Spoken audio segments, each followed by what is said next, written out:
Today we're going to break down how JDM managed to beat Belal Muhammad, who's predominantly a wrestler.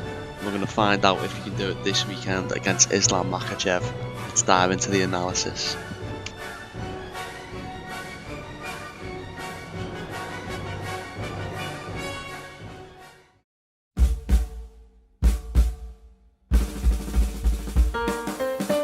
Let's get into the tail of the tape. Here we have both men similar reach, and very similar height to be honest. At first glance we see a striking versus wrestling matchup. Both guys similar height and size, we can expect them to be in each other's range and trade strikes. Belal using strikes to set up his takedowns. JDM is the more experienced striker, we can expect him to be more dynamic with his strikes and try and keep the fight standing.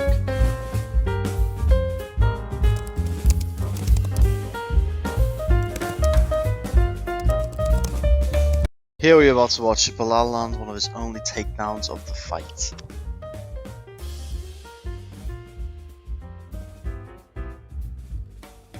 Here we see JDM mostly just trying to control Belal's posture to stop him punching. In this position JDM needs to cover Belal's knee with his feet.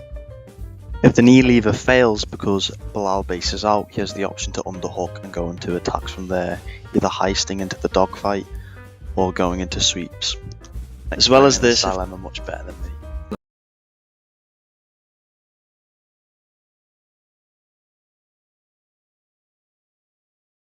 The floor. All we're going to do is we're just going to take our inside foot and just place it on the outside of his knee and then step on our own foot.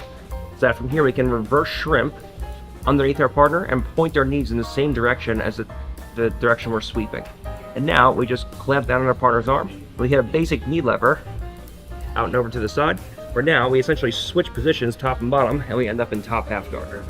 If he has a cross face and underhook and he posts his hand out and I try to knee lever, this allows me to incrementally fight my upper body back to the inside position.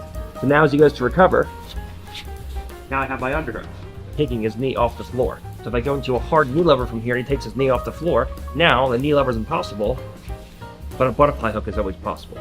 Now I can off balance him into Ashigarami in this direction. I can go Sumigashi in this direction. I can bring two butterfly hooks back to the inside. I can go into attacks on his legs. There's plenty of different things that we can do. Okay, next we're going to discuss JDM's takedown defense. I'm unsure whether this is deliberate by JDM or it's just Belal driving him into the cage. But I believe if you're on the last line of defense against a double leg, that if you can back yourself up against the wall and split your legs, that is a good defense as a last resort.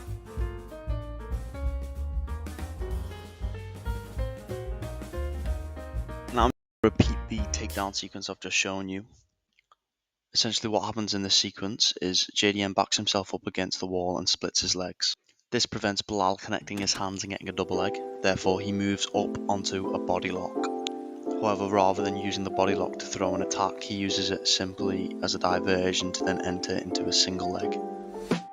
However, JDM decides to go on a reversal, which sort of works because Belal has to disengage. This is similarly to what Dustin Poirier done against Islam, however, JDM was unable to get the full reversal.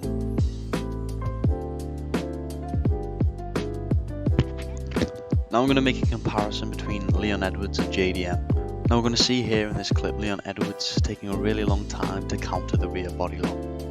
JDM is making sure he calls his movement as quickly as possible to ensure that most of the round is spent on the feet, where Leon Edwards just spends too long here. Even then, when Leon Edwards does end up striking, a lot of it was subpar this fight. He wasn't looking his best on the feet either. Leon Edwards spent a lot of the round hand fighting from the rear body lock.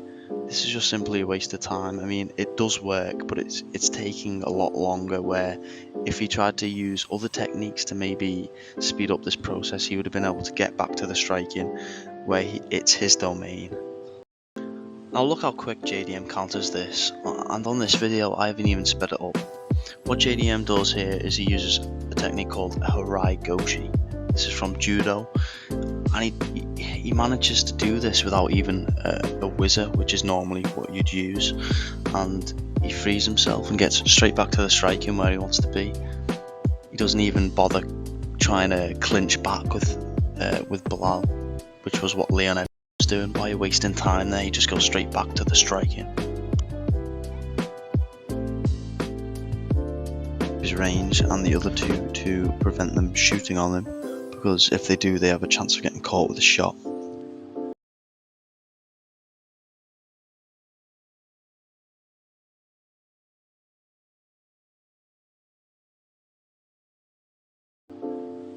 And if Belal wants to be less boring and still stick to his wrestling game, which he should do, you just get good at a ground and pound like your Beeb here. I mean, come on, this is so entertaining.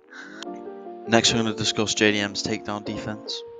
JDM likes to meet his head with his opponent's head as they shoot for a takedown. In wrestling, this is called head-hand defense, as you replace your legs with your hands so they cannot continue to shoot. I'd just like to make a side note I forgot to mention earlier. When you run yourself against the wall as a last line of takedown defense, you put your legs in a favourable position to stand back up. This is because the wall acts as a barrier to prevent you from getting flattened out.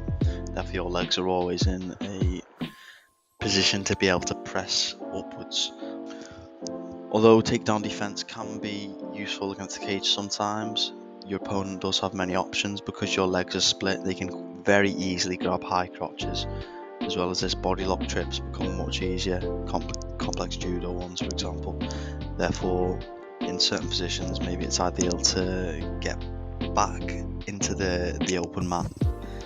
Also, against the cage, single leg defense is limited. You can't limp leg out of things as easy, and your opponent can drive you up into the air very easily with the high crotch, using the wall to keep you upright. They can use their shoulder and the high crotch to keep you upright, or if in a body lock, they can use their head to keep you upright.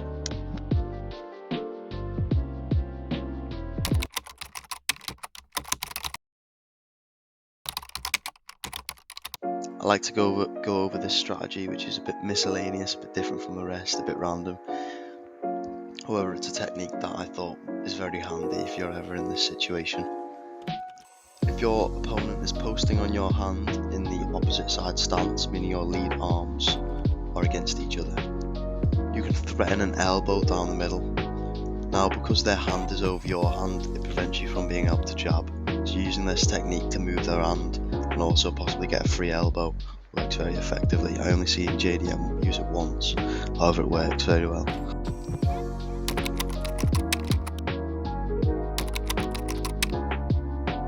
Next, we have to discuss the Teep Kick and the fact that JDM uses it throughout the whole fight, and Belal not once tried to bring his hands up to catch it or tried to sweep it across. Now, good on JDM for recognising that he can use this technique and not get countered, because Belal simply doesn't know how to, or just doesn't want to for whatever reason, I don't know.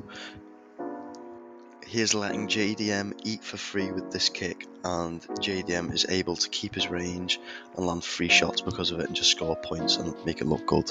I'm just going to throw in a few clips here of JDM using the Teep Kick and Belal not doing anything. These are only a few clips from the fight when the Teep was used. He used this a lot more than what I'm showing. I've only picked out a few clips, and he just keeps landing it and Belal does nothing, so here you go. The fact that JDM can use this, it allows him to control range, and he can decide when he wants Belal to come in. So if he ever doesn't want to get backed up against the cage, he can use his Teep, manage his distance, and get back to where he wants to be. Also important to note that JDM does this kick very snappy and very quick. Maybe that's why Belal couldn't catch it, or something like that. Now, unlike someone like Ilia Topuria, JDM slips punches slightly differently. JDM always punches his opponent first in hope that they punch back with the right reaction, so then he can slip. This allows him to punch and not get punched back. Here's a good example. JDM goes for a cross, Belal answers back with a jab. JDM prepared for this and uses the Philly shell to roll out of it. That is the end of the video. I know I didn't go over a lot of things like JDM's stance, his attacks when he switches stances, how he backs out of things, you know, how he moves into things, etc, etc. So there's a lot more I could go over. So if you want a part 2, especially if he beats Islam this weekend, we'll do a part 2 and go into more detail. But I've done gone over a few ideas. If you would like, you could buy me a coffee. Link is in the description. Thank you. Alright, that is the end. Thank you very much for watching. I will see you on the next post or the analysis. Thank you very much. Bye bye. Everything in the following images is a part of the Amazon affiliate, which I am starting to try. So if you want to get anything, any MMA gear or anything, check it out, man. Gets me a bit of money, so would greatly appreciate it.